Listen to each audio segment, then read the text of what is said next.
আসসালামু আলাইকুম। আজকে আমরা জুওলজির সপ্তম অধ্যায় অর্থাৎ চলন ও অঙ্গ চালনা এই চ্যাপ্টারে আলিম স্যারের বইয়ের যে অনুশীলনীগুলো প্রশ্নগুলো আছে সেগুলো দেখার চেষ্টা করব। তো চলো শুরু করি দেরি না করে। প্রথমেই দেখো এক নম্বর প্রশ্ন কি দেওয়া আছে যে মানুষের করটিকার অস্থি সংখ্যা কত। এখন এই জায়গায় একটা জিনিস খুব ভালো করে খেয়াল করবা যে এই জায়গায় করটি লেখা আছে নাকি করটিকা লেখা আছে। দেখো এই জায়গায় করটিকা লেখা আছে মানে অ্যান্সার হবে হচ্ছে 8টি। যদি এই জায়গায় করটিকা না থাকতো, যদি শুধু করটি লেখা থাকতো, করটি, তাহলে কিন্তু অ্যান্সার 8টি হইতো না, তখন অ্যান্সার কয়টা হইতো, অ্যান্সার হইতো হচ্ছে 29টা। ঠিক আছে। তো এখন করটিকার অস্থি যে 8টা, এটা কি কি আছে, কত প্রকার আছে, চলো আমরা সেটা একটু দেখে নিই। ঠিক আছে। সো এই যে করটিকার অস্থি মূলত 6 প্রকার। তাহলে কত প্রকার? 6 প্রকার। 6 প্রকারের কিন্তু 8টা। কিভাবে সেটা আমরা দেখি। প্রথমত আমাদের আছে হচ্ছে করটিকাতে ফ্রন্টাল অস্থি। ফ্রন্টাল কয়টা আছে? একটা। তারপরে আছে হচ্ছে প্যারাইটাল। প্যারাইটাল প্যারাইটাল অস্থি কয়টা আছে? 2টা। প্যারাইটাল মানে হচ্ছে পার্শ্বীয়, অর্থাৎ দুই দিকে থাকে। ঠিক আছে। প্যারাইটাল 2টা, ফ্রন্টাল, প্যারাইটাল। তারপর আছে টেম্পোরাল। টেম্পোরাল হচ্ছে কানের সাথে যে থাকে, কানের আশেপাশে যে থাকে সেটা। এখন টেম্পোরাল মানে কানের সাথে রিলেটেড, বুঝতেছি। তাহলে কান, এই কান আমাদের কয়টা আছে? 2টা। তাহলে টেম্পোরাল কয়টা থাকবে? টেম্পোরালও আছে 2টা। তারপরে আছে হচ্ছে অক্সিপিটাল। অক্সিপিটাল অক্সিপিটাল কয়টা আছে? অক্সিপিটাল আছে হচ্ছে একটা। তারপরে আছে স্ফেনয়েড। স্ফেনয়েড কয়টা আছে? স্ফেনয়েডও আছে একটা। এবং আরেকটা আছে হচ্ছে এথময়েড। এথময়েড এথময়েডও আছে একটা। এখন যদি তুমি খেয়াল করো তাহলে দেখতে পারবা যে এই যে আমাদের টোটাল কত ধরনের বা কত প্রকার অস্থি পাচ্ছি আমরা করটিকাতে? 6 প্রকার। 1, 2, 3, 4, 5, 6, অর্থাৎ আমরা 6 প্রকার অস্থি পাচ্ছি, কিন্তু টোটাল নাম্বার কয়টা? 8টা। এবং এই ক্ষেত্রে আমাদের 2টা জোড় অস্থি আছে, তারা কি কি? প্যারাইটাল এবং টেম্পোরাল। এই 2টা জোড় অস্থির নাম আমাদের খেয়াল রাখা লাগবে। এখন এই যে আমরা করটিকা করটিকার অস্থি সম্পর্কে জানলাম, যদি প্রশ্নে করটিকার অস্থি না লিখে ওনারা লিখে দিত যে করটির অস্থি কয়টা, তাহলে আমরা কি অ্যান্সার করতাম সেটাও আমরা দেখি। তো ধরো ওনারা লিখছে করটির অস্থি। সো করটির অস্থি কয়টা? আমরা বলছি 29টা। এখন করটির মাঝে কি কি ইনক্লুডেড আছে? করটির মাঝে বেশ কয়েকটা জিনিস ইনক্লুডেড আছে। সেটা হচ্ছে প্রথমত করটির মাঝে আছে হচ্ছে করটিকা। ঠিক আছে। তাহলে করটিকাতে কয়টা গেল? করটিকাতে গেল হচ্ছে আমাদের 8টা। তারপরে আরও আছে হচ্ছে মুখমণ্ডলীয় অস্থি। মুখমণ্ডলীয় অস্থি। তাহলে মুখমণ্ডলীয় কয়টা আছে? মুখমণ্ডলীয় আছে হচ্ছে 14টা। এবং আরেকটা কি আছে আমাদের? কর্ণাস্থি। কর্ণাস্থি আছে কয়টা আমাদের টোটাল? কর্ণাস্থি আছে হচ্ছে 6টা। তাহলে কয়টা হলো? 14 আর 6 20 এবং 8 28। তাহলে একটা বাদ থাকে, সেই একটা কি? সেই একটা অস্থির নাম হচ্ছে হাইওয়েড অস্থি। হাইওয়েড। ঠিক আছে, হাইওয়েড একটা। তাহলে টোটাল কয়টা হলো? টোটাল হচ্ছে 29টা। এখন এই টোটালের হিসাব আমরা কিন্তু করটিকার ক্ষেত্রে দেখলাম যে করটিকার 8টার হিসাব দেখলাম। তাহলে আমরা কিন্তু আরও এই যে মুখমণ্ডলীয় অস্থির হিসাব দেখতে পারি, কর্ণাস্থির হিসাব দেখতে পারি। তো চলো আমরা দেখি মুখমণ্ডলীয় অস্থি এবং কর্ণাস্থির হিসাবটা। তো প্রথমত আমরা আসি হচ্ছে কর্ণাস্থি। কর্ণাস্থি কয়টা থাকে? কর্ণাস্থি থাকে হচ্ছে 6টা। কর্ণাস্থি 6টা। এখন এই 6টা না বলে আমরা অন্যভাবে বলতে পারি 3 জোড়া। ঠিক আছে। 3 জোড়া। তাহলে 3 জোড়া কি কি? 3 জোড়া হচ্ছে ম্যালিয়াস, ম্যালিয়াস, ইনকাস এবং স্টেপিস। সবগুলাই প্রতি কানে একটা করে থাকে। তো একটা কানে যদি একটা করে থাকে তাহলে দুই কানে কয়টা আছে আমাদের? দুই কানে আছে হচ্ছে 2টা করে। তাহলে ম্যালিয়াস কয়টা? ম্যালিয়াস 2টা, ইনকাস 2টা এবং স্টেপিসও 2টা। ঠিক আছে। ম্যালিয়াস 2টা, ইনকাস 2টা, স্টেপিসও 2টা। তাহলে কর্ণাস্থি 6টার হিসাব পাইলাম। এখন আসে আমাদের মুখমণ্ডলীয় অস্থি। মুখমণ্ডলীয় অস্থি। তাহলে মুখমণ্ডলীয় অস্থি আমাদের কত? মুখমণ্ডলীয় অস্থি হচ্ছে টোটাল 14টা। এখন মুখমণ্ডলীয় অস্থিগুলোর নাম আমাদের মনে রাখা লাগবে। কিভাবে আমরা মনে রাখতে পারি? এর জন্য খুবই সুন্দর একটা ছন্দ আছে। তো ছন্দটা আমরা লিখে পারি। ছন্দটা কি? ছন্দটা হচ্ছে মামার জানালায় ভ্রমর পাই। মামার জানালায়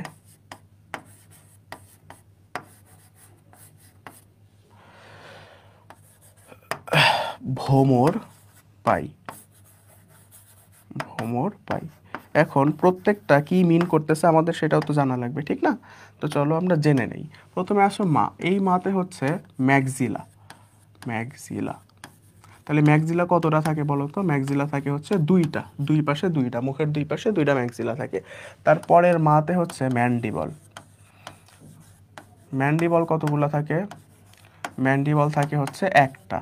তারপর আছে জানালা, জানালার জাতে হচ্ছে জাইগোমেটিক, জাইগোমেটিক। এই জাইগোমেটিক কয়টা থাকে? জাইগোমেটিক থাকে দুইটা। তারপরে না, নাতে দুই ধরনের অস্থি হতে পারে, একটা হতে পারে নেজাল, নেজাল থাকে দুইটা, এবং আরেকটা থাকে হচ্ছে নেজাল কঙ্কা। নেজাল কঙ্কাও দুইটা, সুপিরিয়র নেজাল কঙ্কা এবং ইনফিরিয়র নেজাল কঙ্কা, ঠিক আছে? নেজাল কঙ্কা দুই। তারপরে লা, লাতে হচ্ছে ল্যাক্রিমাল,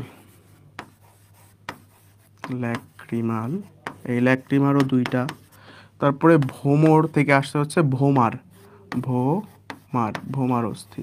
ভোমার অস্থি কয়টা? ভোমার অস্থি হচ্ছে একটা, এবং পাতে হচ্ছে প্যালেটাইন, প্যালেটাইন অস্থি কয়টা? প্যালেটাইন অস্থিও হচ্ছে আমরা দুইটা, প্যালেস্টাইন না কিন্তু প্যালেটাইন, প্যালেটাইনও দুইটা। তাহলে টোটাল কত হলো? 2 আর 1 3, 3 আর 2 5, 5 আর 2 7, 7 আর 2 9, 9 আর 2 11, 1 12 আর 2 14। তাহলে টোটাল 14টা। তাহলে এই যে করোটিকার টোটাল হচ্ছে আমাদের সরি, করোটির যে টোটাল 29টা অস্থি, 29টা অস্থির হিসাব কিন্তু আমরা এই জায়গা থেকে পেয়ে গেলাম যে কি কি আছে। তাহলে করোটিকার অস্থির মধ্যে, করোটির অস্থির মধ্যে, করোটির অস্থির মধ্যে আছে প্রথমত করোটিকার অস্থি, ঠিক আছে? করোটিকা, করটিকা রাস্তা হচ্ছে 8টা। তারপরে হচ্ছে মুখমণ্ডলীয় 14টা, কর্ণাস্থি 6টা, এবং হাইওয়েড নামে একটা অস্থি আছে। এর সাথে কি, হাইওয়েড অস্থির সাথে কিন্তু আমাদের জিহ্বা লাগানো থাকে। আমাদের যে জিহ্বা, এই জিহ্বা হচ্ছে হাইওয়েড অস্থির সাথে লাগানো থাকে, ঠিক আছে? আশা করি এটা নিয়ে কোনো প্রবলেম হবে না। সো আমরা এই যে করোটি সংক্রান্ত যত অস্থির যত প্রশ্ন আসতে পারে আমরা সবগুলাই দেখে নিলাম। আশা করি এই জায়গা থেকে তোমাদের কোনো প্রবলেম হবে না। এই জায়গা থেকে একটা বিশেষ ধরনের প্রশ্ন আসতে পারে যে করটিকার কোন অস্থিটি জোড় অস্থি, তাহলে কি প্যারাইটাল এবং টেম্পোরাল।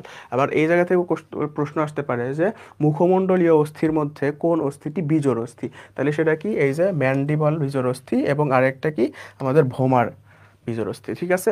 তাহলে কি মামার ভোমর হচ্ছে বিজোড় অস্থি। তারপরে তাহলে আমাদের 1 নাম্বার প্রশ্ন পারলাম আমরা। এখন বক্ষপিঞ্জর গঠনকারী অস্থির সংখ্যা কতটি? বক্ষপিঞ্জর, বক্ষপিঞ্জর গঠনকারী অস্থির সংখ্যা হচ্ছে টোটাল 25টি। কি কি তারা? বক্ষপিঞ্জর গঠনকারী অস্থি। এখন দেখো আমাদের যে যে বক্ষপিঞ্জরটা, আমরা যদি একটা চিত্র এঁকে একটু খেয়াল করার চেষ্টা করি।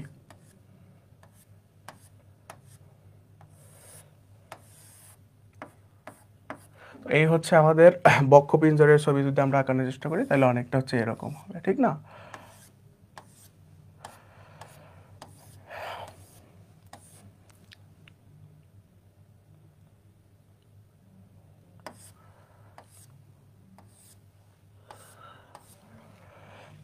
ঠিক আছে।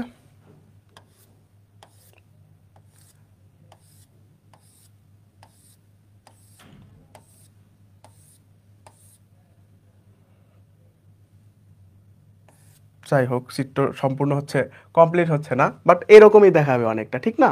দেখো এখন এই জায়গায় টোটাল কয়টা অস্থি থাকবে বলো তো? এই যে মাঝখানের একটা অস্থি, এর নাম হচ্ছে স্টারনাম, ইংরেজিতে স্টারনাম, বা বাংলায় বলা হয় হচ্ছে উরফলক, উরফলক। এটা কয়টা আছে টোটাল? এটা আছে হচ্ছে একটা।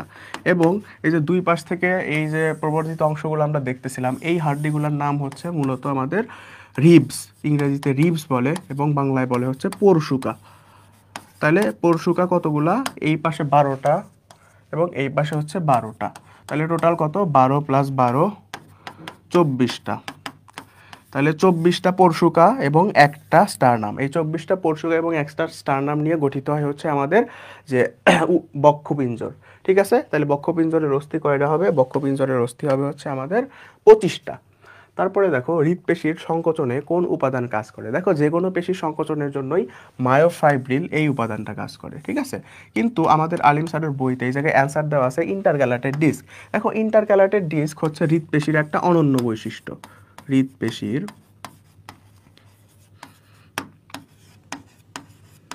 অনন্য বৈশিষ্ট্য। সো যেহেতু বইয়ে এটা অ্যান্সার দেওয়া আছে, আমাদের এটা অ্যান্সার করাই শ্রেয়, বাট পার্সোনালি আমার মনে হয় যে মায়োফাইব্রিল অ্যান্সার হওয়া উচিত। ঠিক আছে, I may be wrong, so আমরা সবসময় বইয়েরটাই ফলো করব। দেখো এখন মানব কঙ্কালতন্ত্রে তৃতীয় শ্রেণীর লিভার কোন অঙ্গে কার্যকরী? সো আমাদের প্রথম শ্রেণীর লিভার, দ্বিতীয় শ্রেণীর লিভার এবং তৃতীয় শ্রেণীর লিভার, এই লিভারগুলো সম্পর্কে একটা ভালো ধারণা থাকা উচিত, কারণ এই লিভারগুলো থেকে কিন্তু এইচএসসি এবং অ্যাডমিশনে বেশ ভালো প্রশ্ন আসে। তাইলে আমাদের যে 4 নাম্বার অর্থাৎ তৃতীয় শ্রেণীর লিভার কই পাওয়া যায়? মেইনলি আমাদের এই যে হাতের কনুইয়ের যে সঞ্চালন, এই হাতের কনুইয়ের সঞ্চালনের ক্ষেত্রে আমাদের তৃতীয় শ্রেণীর লিভার কাজ করে। তাইলে প্রত্যেকটা শ্রেণীর লিভার সম্পর্কে আমরা হালকা কিছু ইনফরমেশন জেনে নেই, যে ইনফরমেশনগুলো আমাদের কাজে দিবে। ঠিক আছে, সো প্রথমত আমরা জানি হচ্ছে আমাদের প্রথম শ্রেণীর লিভার সম্পর্কে। সো প্রথমত আমরা আসি আমাদের প্রথম শ্রেণীর লিভার।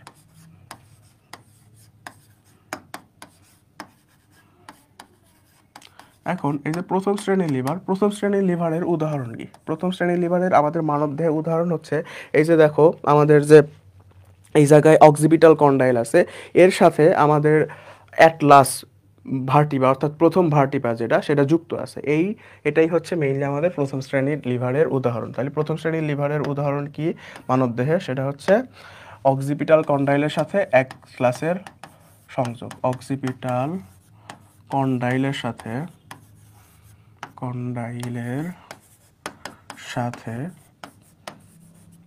অ্যাটলাস ভার্টিব্রার সংযোগ। অ্যাটলাস ভার্টিব্রা এর সংযোগ।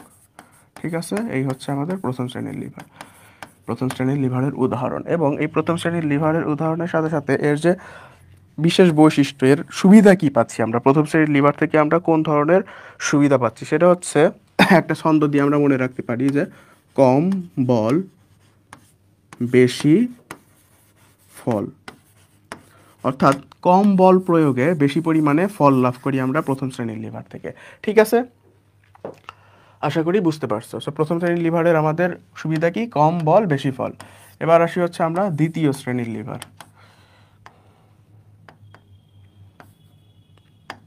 আচ্ছা, দ্বিতীয় শ্রেণীর লিভার কই পাওয়া যায় আমাদের বডিতে? দ্বিতীয় শ্রেণীর লিভার আমরা তখনই পাই যখন আমরা এই যে পায়ের নখের উপর, পায়ের আঙুলের উপরে ভর দিয়ে দাঁড়াই। তাহলে কই পাবো আমরা? পায়ের আঙুলে ভর দিয়ে দাঁড়ালে এটা কার্যকর হয়। ভর দিয়ে দাঁড়ানো।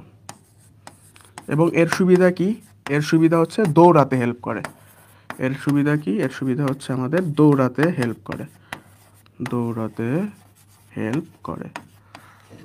তারপরে আসো আমাদের যে তৃতীয় শ্রেণীর লিভারের সুবিধা কি? তৃতীয় শ্রেণীর লিভার। তো এই যে তৃতীয় শ্রেণীর লিভারের সুবিধা হচ্ছে প্রথমত যে এর উদাহরণ হচ্ছে আমাদের কনুই সন্ধি। ঠিক আছে, এটা তো আমরা অ্যান্সার করলাম। কনুই সন্ধি এবং মানব জীবনের যে আমরা পদার্থগুলো ইউজ করি তার মধ্যে যে নেইল কাটার, আমরা যে নখ কাটি, এই নেইল কাটারটা হচ্ছে আমাদের তৃতীয় শ্রেণীর লিভারের উদাহরণ। এবং এই যে কনুই সন্ধি, নেইল কাটার, এদের সুবিধা কি? এদের কারণে আমরা কি সুবিধা পাই? সুবিধাটা হচ্ছে আমাদের অল্প শক্তি প্রয়োগে অধিক ভার উত্তোলন করতে পারি আমরা। অল্প শক্তি প্রয়োগে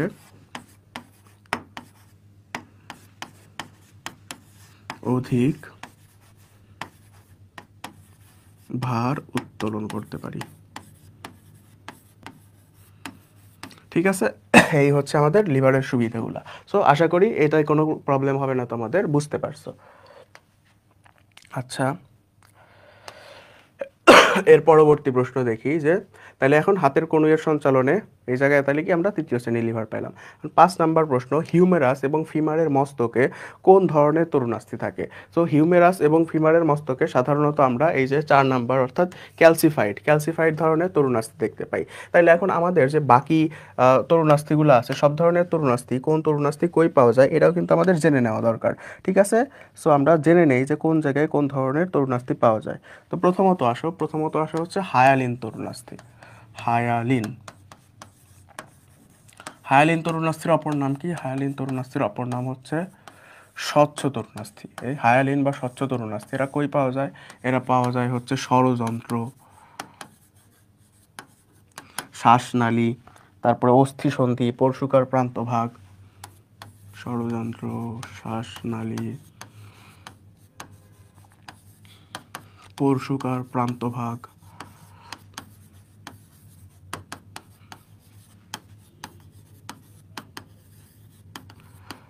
তারপরে হচ্ছে কি অস্থিসন্ধিতে পাওয়া যায়। সো অনেক জায়গায় হচ্ছে আমরা এই হায়ালিন তরুণাস্থি দেখতে পাই। তারপরে আসে হচ্ছে ইলাস্টিক তরুণাস্থি। ইলাস্টিক তরুণাস্থি 2 নাম্বার। ইলাস্টিক ইলাস্টিক বা এর অপর নাম হচ্ছে পিত্তন্তময়। পিত্তন্তময় বা ইয়েলো ফাইব্রাস। পিত্তন্তময়। সো এই ইলাস্টিক তরুণাস্থি কিভাবে মনে রাখা যায়? আমরা ত্রিপলি দিয়ে মনে রাখবো, যে ই ই ই, ইলাস্টিক তরুণাস্থি। সো ইলাস্টিক ই দিয়ে শুরু, সো আমরা মনে রাখবো ই দিয়ে। প্রথম ইতে কি? প্রথম ইতে হচ্ছে এক্সটার্নাল এয়ার। এক্সটার্নাল এয়ার বা বহিকর্ণ, ঠিক আছে, এক্সটার্নাল এয়ার বা বহিকর্ণ। তারপরে দ্বিতীয় ইতে কি? দ্বিতীয় ইতে হচ্ছে এপিগ্লটিস। এপিগ্লটিস। এবং তৃতীয় ইতে কি? তৃতীয় ইতে হচ্ছে ইউস্টেশিয়ান টিউব।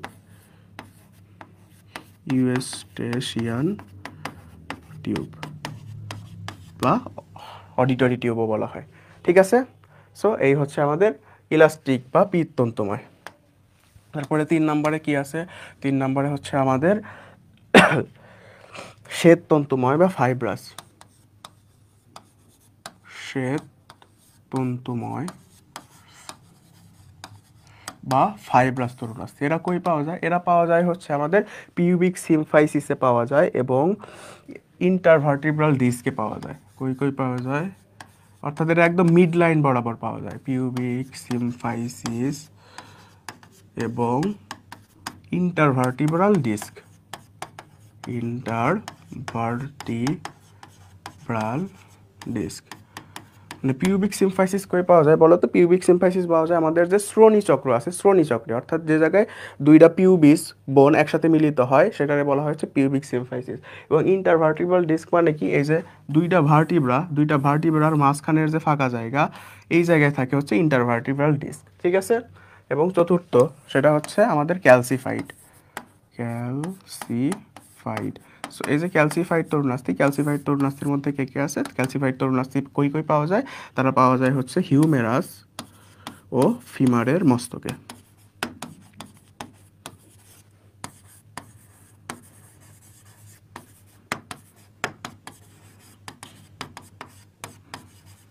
ঠিক আছে, আশা করি বুঝতে পারতেছো, কোনো প্রবলেম হচ্ছে না।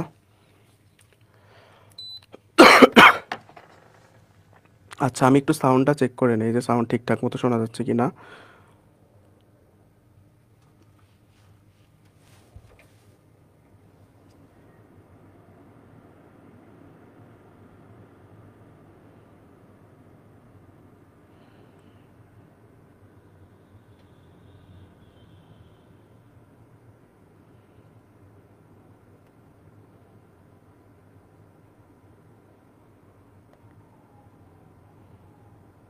আচ্ছা, ঠিকঠাকই আছে সব। তো চলো আমরা হচ্ছে এখন দেখি এর পরের প্রশ্নে যাই। এর পরের প্রশ্নটা কি ছিল আমাদের? আচ্ছা, তাহলে এটা আমরা অ্যান্সার পাইলাম। এরপরের প্রশ্নটা ছিল হচ্ছে মানবদেহের গ্লিনয়েড গহ্বর কোথায় পাওয়া যায়? দেখো, এই যে গ্লিনয়েড গহ্বর পাওয়া যায় হচ্ছে বক্ষ অস্থিচক্রে, ঠিক আছে। বক্ষ অস্থিচক্রে যে গ্লিনয়েড গহ্বর পাওয়া যায়, সেই গ্লিনয়েড গহ্বরে কি হিউমেরাস আটকানো থাকে। এই যে আমাদের যে হিউমেরাস অস্থি, বাহুর অস্থি, এই হিউমেরাস যে জায়গায় আটকানো আছে, এই গহ্বরটারই বলা হয় হচ্ছে গ্লিনয়েড গহ্বর। এবং শ্রোণী চক্রে কি পাওয়া যায়? শ্রোণী চক্রে পাওয়া যায় হচ্ছে অ্যাসিটাবুলাম, ঠিক আছে। অ্যাসিটাবুলাম নামক একটা গহ্বর পাওয়া যায়। অ্যাসিটাবুলাম। এই অ্যাসিটাবুলাম গহ্বরে কি থাকে? আমাদের মানবদের সবচেয়ে বড় অস্থি বা ফিমার বোন, এই ফিমার বোন কিন্তু লাগানো থাকে এই অ্যাসিটাবুলাম গহ্বরে।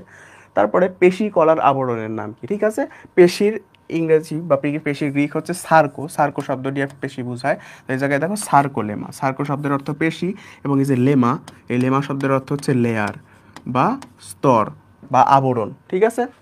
তাহলে পেশির আবরণ সার্কোলেমা। তাহলে নিউরিলেমা কিসের আবরণ? নিউরনের আবরণ।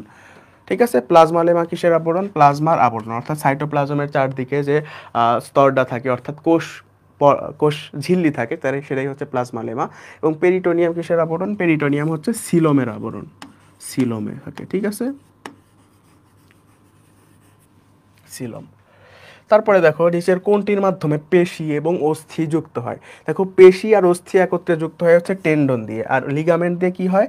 লিগামেন্ট দিয়ে অস্থি প্লাস অস্থি। ঠিক আছে, সো এটা একটু খেয়াল রাখবা। তাইলে কি দাঁড়াচ্ছে যে আমাদের পেশি প্লাস অস্থি, পেশি প্লাস অস্থি কখন পাবো আমরা? পেশি প্লাস অস্থি পাবো হচ্ছে, মানে পেশি প্লাস অস্থির সংযোগস্থলে পাবো হচ্ছে আমরা টেন্ডন, এবং অস্থি প্লাস অস্থির সংযোগস্থলে পাবো, অর্থাৎ দুইটা অস্থির সংযোগস্থলে পাবো, অস্থি প্লাস অস্থি এর সংযোগস্থলে পাবো হচ্ছে লিগামেন্ট। ঠিক আছে, তো আশা করি বুঝতে পারছো, কোনো প্রবলেম নাই। তারপরে দেখো নিচের কোনটি করটির অস্থি নয়? দেখো এটা কিন্তু আমরা একটু আগে ডিটেলসে পড়ে আসছি যে করটির মধ্যে কোন অস্থি আছে কোন অস্থি নাই। দেখো তো এই জায়গায় এই যে ট্রান্সভার্স প্রসেস, এই ট্রান্সভার্স প্রসেস এর নাম কি আমরা করটির কোনো জায়গায় পড়ছিলাম? পড়িনি। ট্রান্সভার্স প্রসেস কই থাকে? ট্রান্সভার্স প্রসেস থাকে হচ্ছে ভার্টিব্রাতে, ভার্টিব্রা বা কশেরুকা, কশেরুকা। এখন কশেরুকা কি করটিতে থাকে? কশেরুকা কিন্তু করটিতে থাকে না, কশেরুকা কই থাকে? মেরুদণ্ডে থাকে। তাইলে এই যে ট্রান্সভার্স প্রসেস কার অংশ? মেরুদণ্ডের অংশ। ঠিক আছে, তারপরে দেখো আমাদের ফিমারের বৈশিষ্ট্য কোনটি? দেখো এই যে ডেল্টয়েড রিজ, ডেল্টয়েড রিজ কই থাকে? ডেল্টয়েড রিজ থাকে হচ্ছে হিউমেরাসে, হিউমেরাস। তারপরে দেখো ক্লাভিকল, ক্লাভিকল তো এটা আমাদের যে কলার বোন সেটা। তারপরে ট্রক্যান্টর, এই যে ট্রক্যান্টর, এই ট্রক্যান্টরই হচ্ছে ফিমারের বৈশিষ্ট্য। ফিমারে কি দুই ধরনের ট্রক্যান্টর থাকে, কিছু থাকে গ্রেটার ট্রক্যান্টর নামে একটা থাকে একটা, এবং আরেকটা থাকে হচ্ছে লেসার ট্রক্যান্টর। ঠিক আছে, এবং এই যে ট্রক্লিয়া, এই ট্রক্লিয়া থাকে হচ্ছে আমাদের এলবো জয়েন্টে, অর্থাৎ আলটিমেটলি সেই হিউমেরাসেই, এলবো জয়েন্টে থাকে হচ্ছে ট্রক্লিয়া। তারপরে দেখো প্রথম শ্রেণীর লিভারের ক্ষেত্রে কোনটি সঠিক? দেখো প্রথম শ্রেণীর লিভার, দ্বিতীয় শ্রেণীর লিভার কিংবা তৃতীয় শ্রেণীর লিভারের ক্ষেত্রে কোনটি সঠিক আমরা সবগুলাই দেখব। প্রথম শ্রেণীর লিভারের ক্ষেত্রে হচ্ছে ভার, ফালক্রাম, বল এই সিকোয়েন্সে থাকে। তাহলে দেখো এই যে অ্যান্সার কি? ভার, ফালক্রাম, বল, এটা হচ্ছে আমাদের প্রথম শ্রেণীর লিভারের ক্ষেত্রে কার্যকর। ঠিক আছে, তাহলে আমাদের দ্বিতীয় শ্রেণীর লিভারের ক্ষেত্রে কি? দ্বিতীয় শ্রেণীর লিভারের ক্ষেত্রে হচ্ছে ফালক্রাম, ভার, বল এইভাবে থাকে।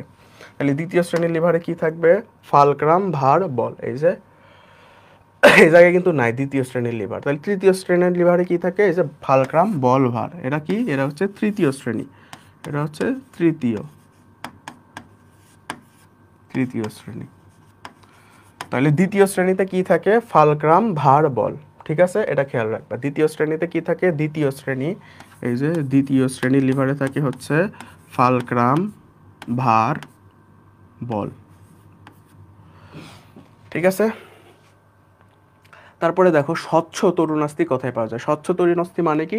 স্বচ্ছ তরুণাস্থি মানে হচ্ছে আমাদের যে হায়ালিন তরুণাস্থি ছিল সেটা। তাহলে হায়ালিন তরুণাস্থি আমরা কই পাই? এই যে ষড়যন্ত্রে পাই। ঠিক আছে, বহিকর্ণ, আলজিব্বা, ইউস্টেশিয়ান নালী এগুলোতে কিন্তু পাই না। তারপরে দেখো কোন পেশিতে ইন্টারক্যালাটেড ডিস্ক পাওয়া যায়? আমরা কিছুক্ষণ আগেই দেখছি যে ইন্টারক্যালাটেড ডিস্ক হচ্ছে আমাদের যে হৃৎপেশি, হৃৎপেশির অনন্য বৈশিষ্ট্য, অর্থাৎ শুধুমাত্র হৃৎপেশিতেই ইন্টারক্যালাটেড ডিস্ক পাওয়া যায়। তাহলে এই যে হৃৎপেশির ইংরেজি নাম কি? কার্ডিয়াক পেশি। ঠিক আছে, তারপরে দেখো কোনটি করটির জোড় অস্থি? করটির জোড় অস্থি আমরা কি পড়ছিলাম যে প্যারাইটাল এবং টেম্পোরাল। প্যারাইটাল মানে কি? পাশে, তাহলে কি দুই পাশে দুইটা আছে, এবং টেম্পোরাল মানে কি? কানের সাথে রিলেটেড। তাহলে কান দুই পাশে দুইটা আছে, তো এই দুইটার একটা হবে। সো এক জায়গায় ক্যান্সার দেখো সেনয়েড না, অক্সিপিটাল না, ফ্রন্টাল না, তাহলে অপশন একটাই, সেটা হচ্ছে এই যে প্যারাইটাল। ঠিক আছে, ঠিক আছে।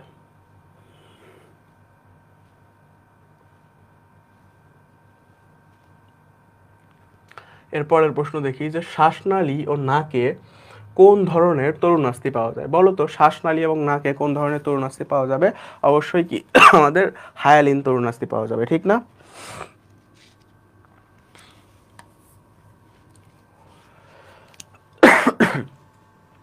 তারপরে দেখো সাধারণ হাড় ভাঙার অপর নাম কি? সাধারণ হাড় ভাঙার অপর নাম কি? সাধারণ হাড় ভাঙার অপর নাম হচ্ছে বদ্ধ হাড় ভাঙা। ঠিক আছে, তারপরে যৌগিক হাড় ভাঙা, এই যৌগিক হাড় ভাঙার অপর নাম হচ্ছে এই যে উন্মুক্ত হাড় ভাঙা। ঠিক আছে, এবং জটিল হাড় ভাঙা এর অপর নাম হচ্ছে চাপা হাড় ভাঙা। ঠিক আছে, চাপা হাড় ভাঙা। এটা খেয়াল রাখবা। তারপরে কত বছর বয়সে মানুষের অস্থির ঘনত্ব সবচেয়ে বেশি থাকে, এটা হচ্ছে 21 বছর বয়সে। আলিম স্যারের বইয়ে খুব সুন্দর করে লেখা আছে এই তথ্যটা। এবং তারপরে অস্থিমজ্জা থেকে আমরা জানি লোহিত রক্তকণিকা তৈরি হয়। এখন এই যে অস্থিমজ্জা থেকে প্রতিনিয়ত লোহিত রক্তকণিকা তৈরি হচ্ছে, এর হার কত? এর হার হচ্ছে প্রতি সেকেন্ডে 26 লক্ষ। এটাই হবে অ্যান্সার। এবং অস্থির কোষ থেকে কোন হরমোন খরিত হয়? অস্থির কোষ, এই অস্থির কোষ থেকে তৈরি হয় মেইনলি হচ্ছে অস্টিওক্যালসিন নামক হরমোন। ঠিক আছে, এই যে অস্টিওক্যালসিন, এখন এই অস্টিওক্যালসিনের কাজ কি? এটা একটা প্রশ্ন আসতে পারে। অস্টিওক্যালসিনের কাজ হচ্ছে আমাদের দেহে গ্লুকোজের পরিমাণ নিয়ন্ত্রণ করা, গ্লুকোজের পরিমাণ নিয়ন্ত্রণ করতে হেল্প করে, গ্লুকোজের পরিমাণ নিয়ন্ত্রণ করতে হেল্প করে এবং চর্বি, এই যে চর্বি সঞ্চয় হেল্প করে, চর্বি সঞ্চয় হেল্প করে। ঠিক আছে, তারপরে দেখো মানব শিশু জন্মের সময় দেহে কয়টি অস্থি থাকে? এই যে 300টি অস্থি থাকে মানব শিশু জন্মের সময়। এবং যখন সে বড় হয় পরবর্তীতে, তখন তার দেহে কয়টা থাকে? তখন তার দেহে থাকে হচ্ছে 206টি। তো চলো আমরা পরবর্তী প্রশ্নে যাই। এই যে পরবর্তী প্রশ্নটাই এইটা, যে পরিণত মানুষের ক্ষেত্রে, এই পরিণত মানুষের ক্ষেত্রে কতটি অস্থি নিয়ে জন্মগ্রহণ, কতটি অস্থি থাকে? ঠিক আছে, এটা হচ্ছে 206টি অস্থি। ঠিক আছে, দেখো পরিণত মানুষের 206টি অস্থি থাকে। এর মধ্যে দুই ভাগে ভাগ করা যায়, একটা হচ্ছে অক্ষীয় কঙ্কালতন্ত্র বা অ্যাক্সিয়াল স্কেলিটাল সিস্টেম, এবং আরেকটা হচ্ছে উপাঙ্গীয় বা অ্যাপেন্ডিকুলার। তো যেটা অক্ষীয়তে থাকে 80টা, এবং যেটা উপাঙ্গীয় বা অ্যাপেন্ডিকুলার সেখানে থাকে 126টা।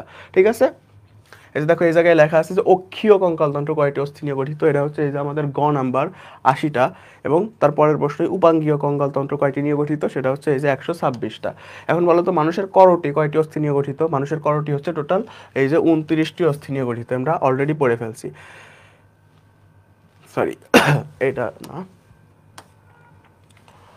এই যে মানুষের করটি কয়টি অস্থি নিয়ে গঠিত? এই যে 29টি অস্থি নিয়ে গঠিত। তারপরে করটির মেঝে গঠনকারী অস্থি কোনটি? বলো তো করটির মেঝে গঠনকারী অস্থি হচ্ছে আমাদের এই যে স্ফেনয়েড অস্থি। ঠিক আছে, স্ফেনয়েড অস্থি। এই প্রশ্নটা কিন্তু ইম্পর্টেন্ট, মিস দেওয়া যাবে না।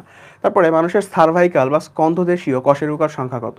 এটা হচ্ছে 7টি। তো চলো দেখি আমাদের কোন ধরনের কশেরুকা কতটি থাকে। প্রথমে আসে হচ্ছে আমাদের সার্ভাইকাল কশেরুকা। সার্ভাইকাল কতগুলো থাকে? সার্ভাইকাল থাকে হচ্ছে 7টি। তারপরে থাকে হচ্ছে থোরাসিক,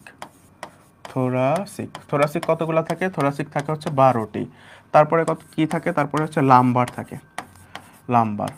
এখন এই লাম্বার থাকে হচ্ছে জন্মের সময় কিংবা ছোট অবস্থায় 5টি, পরবর্তীতে একটায় পরিণত হয়। ঠিক আছে, তারপরে থাকে হচ্ছে স্যাক্রাল, আচ্ছা সরি, না না না একটু ভুল করে ফেলছি, লাম্বার থাকে 5টি, একটায় পরিণত কেন হবে? হ্যাঁ, লাম্বার থাকে 5টি। তারপরে আসে হচ্ছে স্যাক্রাল। স্যাক্রাল কয়টি থাকে? স্যাক্রাল থাকে হচ্ছে এই 5টি, কিন্তু 5টা থেকে একটাতে পরিণত হয় স্যাক্রাম। এবং আরেকটা থাকে হচ্ছে কক্কিজিয়াল, কক্কিজিয়াল। ঠিক আছে, কক্কিজিয়াল কয়টি থাকে? কক্কিজিয়াল থাকে হচ্ছে আমাদের 4টি, 4টা থেকে একটাতে পরিণত হয়, চারটা থেকে একটাতে পরিণত হয়। তাহলে টোটাল কতগুলো হলো দেখো, 7 12 19, 19 আর 5 24, 24 আর 5 29 আর 4 33। তাহলে টোটাল আমাদের যে কশেরুকা কিংবা ভার্টিব্রা থাকে 33টা, কিন্তু যখন বড় হয়ে যায় তখন এই যে ফিউশন হয়ে যায়, 5টা মিলে একটা এবং 4টা মিলে একটা হয়, এই কারণে টোটাল হয় হচ্ছে 26টা। ঠিক আছে, তাহলে পূর্ণবয়স্কদের ক্ষেত্রে কশেরুকার সংখ্যা কয়টা? 26টা। এবং বাচ্চাদের ক্ষেত্রে কশেরুকার সংখ্যা কয়টা? সেটা হচ্ছে 33টা। ঠিক আছে, আশা করি বুঝতে পারছো, কোনো প্রবলেম নাই এই জায়গায়। তারপরে দেখো অবটুরেটর ফোরামেন কোথায় থাকে? অবটুরেটর ফোরামেন থাকে হচ্ছে আমাদের শ্রোণী চক্রে। ঠিক আছে, শ্রোণী চক্রে থাকে।